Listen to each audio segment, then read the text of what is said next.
تمہیں کیا لگتا تھا کہ میں ہر کسی سے معذرت کرنے آ جاتا ہوں یا ہر لڑکی کو ڈنر کے لیے لے جاتا ہوں؟ وہ ذرا سی خفگی اس معذرت کے حوالہ دینے لگی جب اس نے اس کا جنجر بریڈ توڑا تھا۔ تم میری بیوی ہو اور میرے لیے بہت خاص ہو، بس میرے کچھ مسئلے ہیں، وہ ٹھیک ہو جائے تو ہم اپنی زندگی شروع کریں گے۔ چاندی کی یہ طے اب سبزہ کے دانوں سے پھیلتی ڈورم بلاکس پہ چھاتی جا رہی تھی۔ پوری دنیا، زمین آسمان، سب چاندی بنتا جا رہا تھا۔ یا ہمارے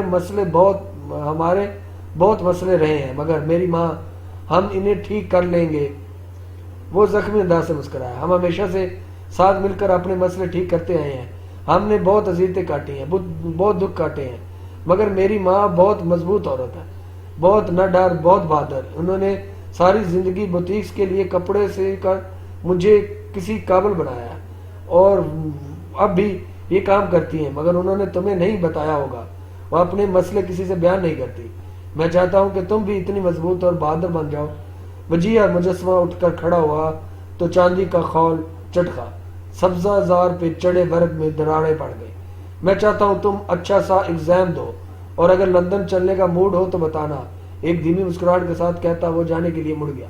وہ بھیگی آنکھوں اور دھیمی مسکان کے ساتھ اسے جاتے دیکھ رہی تھی۔ چاندی کے ٹکڑے ٹوٹ ٹوٹ کر جھیل کے پانی میں گم ہو رہے تھے۔ چاند اب سرخ نارنجی روشنی کی نظروں میں ڈر کر بالوں کی اوٹ میں تیرنے لگا تھا۔ فسوق ختم ہو چکا تھا، حقیقی دن کا آغاز ہو چکا تھا۔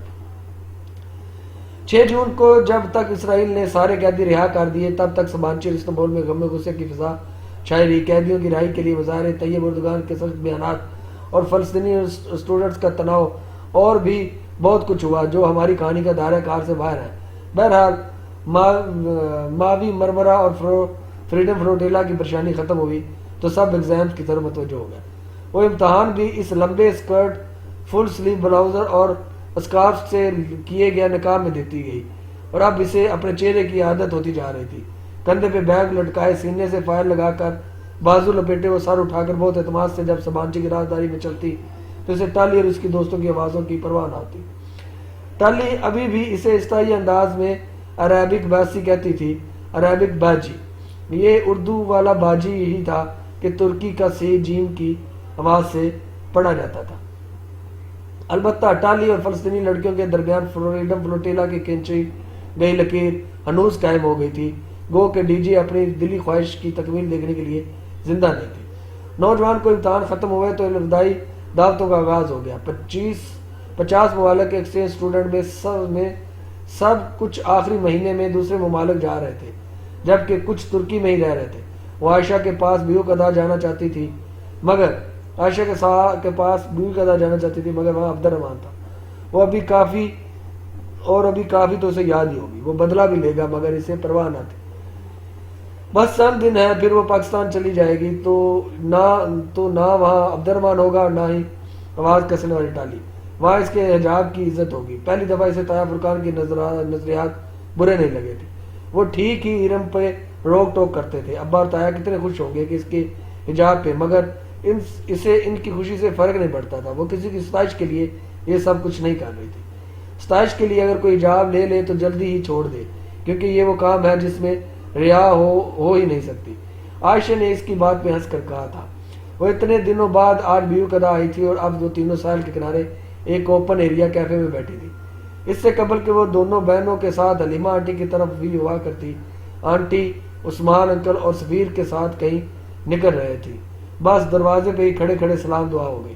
عثمان انکل ویسے ہی تھے، بھاری بھر کم اور خوش مزاج۔ ڈی جے کا افسوس کرنے لگے تو آتن بولتے ہی چلے گئے۔ بہارے گل بڑے بڑے منہ بنا کر سنے گئی۔ ایک وہی تھی جو اپنے تاثرات نہیں چھپایا کرتی تھی۔ سفیر سے البتہ بہارے اور عائشہ دونوں بور نہیں ہوتی تھی۔ وہ اکثر اس کا ذکر کرتی تھی، اور اب حیا کی سفیر سے سرسری ملاقات بھی ہو گئی تھی۔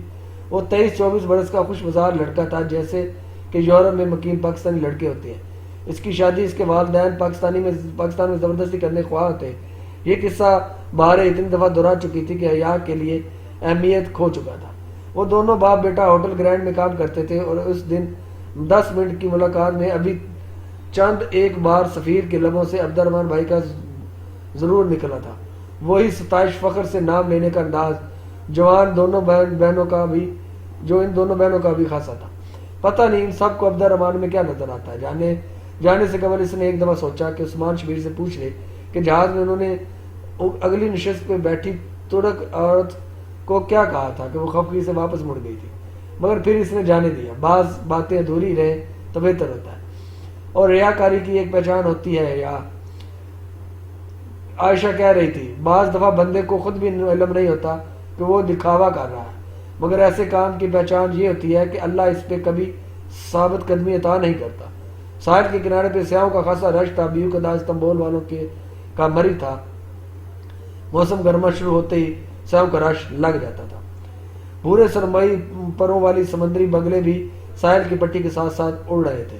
بارے کے ہاتھ میں روٹی تھی اور اس کے ٹکڑے ٹکڑے کر کے بگلوں کو طرف اچھا رہی تھی، ایک ٹکڑا بھی زمین پر نہ گرتا، بگلے فضا میں ہی صحیح چونچ میں دبا لیتے۔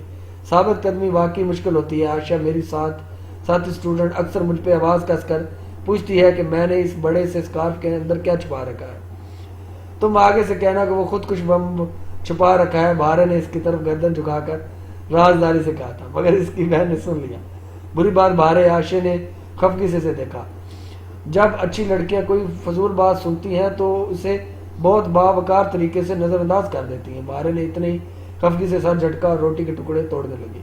خیر بھارے، بس جولائی میں واپس چلی جاؤں گی، وہاں نہ ترک حکومت کی سختی ہوگی نہ ہی اسرائیلی تانے، میں ادھر پوری آزادی کے ساتھ ادھر پوری آزادی کے ساتھ حجاب لے سکوں گی۔ ضرور، مگر خندق کی جنگ میں ایک بنو قریظہ مل ہی جاتا ہے یا مطلب؟ اس نے ناسمجھی سے آبرو اٹھائے۔ جواباً عائشہ اپنی خاص انداز میں مسکرائی، جیسے اس کے پاس دکھانے کے لیے کوئی خاص جواہر ہو۔ تم نے کبھی سوچا ہے یا کہ آیت حجاب سورہ احزاب میں ہی کیوں آئی ہے؟ اس نے جواب دینے کی بجائے ایک نیا سوال کیا، اس کے ذہن پر زور دیا، پھر نفی میں سارا لا دیا۔ شاید اس لیے کہ یہ حکم غزوہ احزاب کے قریب ہی اترا تھا۔ یہ تو سب کو نظر آتا ہے، یا میں تمہیں وہ سمجھاؤں جو سب کو نظر نہیں آتا؟ یقین کرو یہ گتھی تمہارے پزل باکس کی پہیلیوں سے زیادہ دلچسپ ثابت ہوگی۔ حیا لاشعوری طور پہ کرسی پہ ذرا آگے ہوئی، بارے برے منہ بناتی روٹی کے ٹکڑے اچھا رہی تھی۔ وہ بول نہیں سکتی تھی کہ عائشہ سن لیتی، اور سب کے سامنے وہ ہمیشہ عائشہ کے وفادار رہتی تھی، لیکن اس نے ایک قدیم لوک کہانی میں پڑھا تھا کہ مرمرہ کے بگلے ان کئی باتیں بھی سن لیتے ہیں، سو اس نے دل ہی دل میں ان پڑپڑاتے بگلوں کو مخاطب کیا تھا۔ عبد الرحمن ٹھیک کہتا ہے، میری بہن کو لیکچر دینے کے علاوہ کچھ نہیں آتا۔ کیا تم نے سنا ہے میں نے کیا کہا؟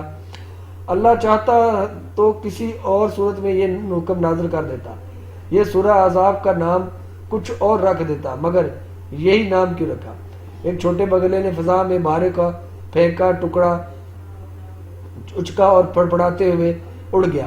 بھارے نے گردن اٹھا کر اسے اوپر اڑتے دیکھا اور کہا اس نے سنا تھا جو وہ اس سے کہہ رہی تھی۔ تمہیں پتہ ہے احزاب کہتے ہیں گروہوں کو، اور غزوہ احزاب دراصل غزوہ خندق کا دوسرا نام ہے۔ مجھے معلوم ہے کہ یہ سارا واقعہ جانتی ہوں، کسی طرح مسلمانوں نے خندق ہوتی، اور پھر بھی میں تمہیں یہ دوبارہ سنانا چاہتی ہوں۔ آج کی قسط کے لیے اتنا ہی، انشاءاللہ اگلی قسط کے ساتھ دوبارہ حاضر ہوں گے، تب تک کے لیے اللہ حافظ۔